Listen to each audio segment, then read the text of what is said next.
Hi everybody, Cecil Burch from Immediate Action Combatives, as well as Gracie Jiu-Jitsu Anthem. That's my Jiu-Jitsu Academy in Anthem, Arizona, which is the most northern suburb of Phoenix. That's where I spend most of my day-to-day life. This is my 12th or 13th year presenting at TechCon, which is amazing to me. It's such a great honor that I keep being asked back.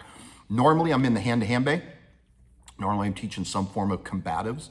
That's my background. I'm going into my 47th year of studying martial arts, combatives, hand-to-hand fighting. I've never stopped in those 47 years. It's been a continuous journey, and I'm training through a ton of different systems and methodologies. I've also been teaching since 1987, and at this point I've got over 10,000 individual students.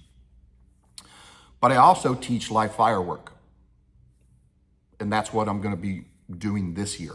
The block will be on shooting at bad breath distance. When the bad guy is much closer than is optimal, much closer than we want, how do we shoot optimally where we maintain control of the gun and put the rounds where we need them to go? We're going to be shooting from retention as well as high compression. This is a very methodical crawl, walk, and no running class. It's going to be at a very measured pace. There's not going to be any timers on any of the stages.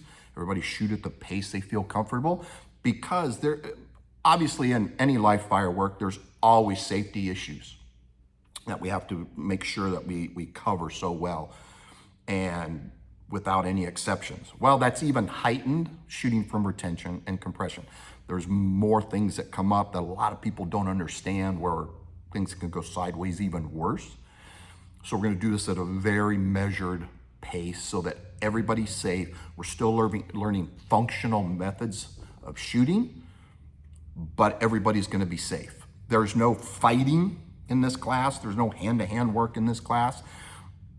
There's literally what we're going to be covering, the whys of why should we even look at shooting from retention or a high compressed situation, as well as then the hows of doing it. But it's not about fighting from entanglement when the guy's right on top of us. It's literally the draw stroke and the positions and firing from those positions. So if you're a little worried about it, if you don't have a background in that kind of stuff, don't worry about it. We're not going to be fighting.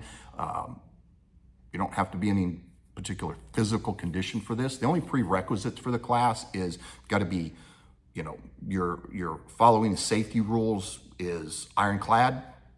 You can safely draw from the holster, and you can follow and do the instructions as they're presented during the shooting, so that we're all safe. Other than that, there's no other prerequisite. It's very much the shooting mechanics of doing this, not the entire fight. This is taking the slice out of the fight and delving deep into this. Also, if you've got a blue gun, especially for your normal training gun, that would be great. Bring that as well. Other than that, hopefully, it's an interesting topic to you. I want to show up. Again, it'll be about 100, 150 rounds tops, depending on how many questions you're asked, how people pick up the material, the pace we go at. So 100, 150 rounds, you should be good for everything for the 2 hours in the block. Hopefully we'll have fun. I enjoy teaching this. I've been teaching this material for a very long time. I really enjoy it. It's an interesting thing, especially because it's not covered too much. So hopefully you guys will be interested. You'll get something out of it. Join me during the class. Hope to see you there.